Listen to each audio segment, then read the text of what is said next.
Abbako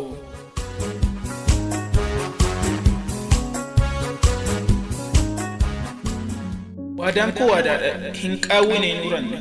ijaajjaa jabaadha adeemsa hin gufanne hirbuu qacceen dabni akeeka dhugoomu jabaa yabbuu cimaa ijjata duroomu haada hidda sammuu rasaasa onnee keessa kukkuulamtee jiru kun bukeeffamtee teessa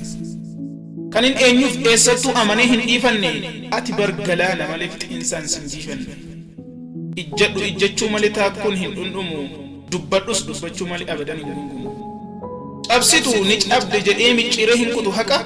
dhugaa gateetti qabiin baasii lafa naqa as utaali achis utaali har'as baantu kalee cal'isi jennaan hin cal'isu du'een bada malee ati immoo yaa kan qalqalloo dhugaa cil'aanfattee baattuu dhugaa lammii keetiif ciniinfattee kaattu yaa kan qalqalloo dhugaa cil'aanfattee baattuu dhugaa lammii keetiif ciniinnattee kaattu kan osoo akka qabduu irra diban akka dhabde otoo akkifattee hin tufin diddee ciniinfattee dhugaa qabde ogeessa hayyoome sabaaf galma arge biqilaa qoraattii keessaan muteela dhisee marge bu'ee ba'eensi jaalladha dhihaafa barii lafaa ka'i jennaan didichee ka'een ooli jennaan bar ani si faana mirgisas ta'u bu'a si wajjin jiraadheen si wajjin hin du'u agartuu keetiin ilaaleen faana keetiin ijjadha hin hafne duukaa keetii bu'ee ka'een tiradha bakka ati dhugaa dhabdeetti ani eessaan fuudha haqa akka keen ba'ee galeen bakka kamuu dhaqa gootummaa keetiin hin ta'uu dhiise labeessa masaraa ijaarrattee bartee sana keessa as gortee achi gorte kallattii feetu sumatu naaf ta'e adda dureef fakkeenya bar kallattii tokko akeekanni keenya mirga kiyyaaf dhaabbatte kan kaansi qamadu maarree anis jiruudhaaf fayyaa ta'e hin gammadu ati hidhamtu anis hidhamee gargar miti bibbiin keenya akkamitti qaamni takka adda baanee teeti bullukkoona uffisuuf ofii keetii qorrita ijaartee gadi na dhaabuuf utubaa gad hordita kabajanatti horuuf ofiif ulfina dhabdee halkaniif guyyaan afaana fiigdee cabdee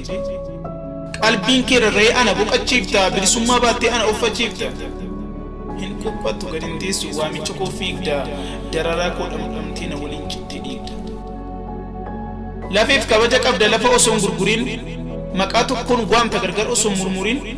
kaanin faarfamuudhaaf hin daganne saba kee kanaafan si jaalladha arguun fedhu caba kee mana feete osoo qabaachuu dandeessu dhakaa qorraa irra bultee galata kumaa keetti laanna murtiin irra tuutte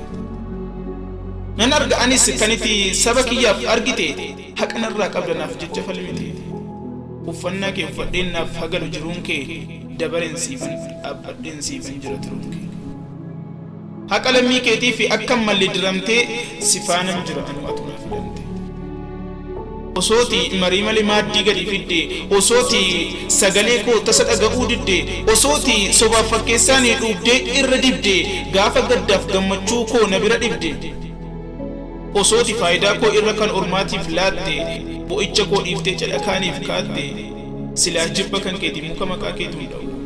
abadan balbala mana keetuun ta'u fira jettee na waamtus an firummaa keen fedhu eessa jirta eessa buute jedhee gonkumaa siin hin jedhu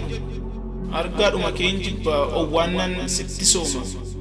muhu firummaan keenya qofa laata gaafa daadhiif gaaf cooma garuu isati naaf jecha ooltee bultu agabuu abadan onneen ittiin si jibbu hin qabu ilaamee sittanii mana dhageessa abbaa koo abbaa qeerroowwanii sin jaalladha jabaa koo qeerroo hiriirsitee lammiif dhaabachiifta gamnummaan diina mootee diigdee qaanfachiista waan gaariif boonsaa malee sirraan agarre badii kanaafan tuulee sirraa qaba abdii eenyuun iyyuu yoo ta'e lubbuudhaan yoo jiraate si du'ee ta'us ekeraa saba isaatiif qabsoofnaan dhugaadhaaf dhaabbannaan nan jaalanan deeggara eenyutu hin dhiisu cinaadhaa hin dhabamu amanee ormaaf firatti yoomuu wajjinan jira waan fedhee mudadhus anuu barbaratti saba koof yoo qabsaate ati abbaa kooti sin beeka sin hubadha dhiyoodhaaf fagootti ati hidhamte anis diriirfadheen taa'u kaayyoo keefan dhaabbadha suuqee duuban kaa'u kaayyoo waliin godunfannee wajjin akeekne galma aarsaa fedhe kaffaleen mirga keetiif falma Ammar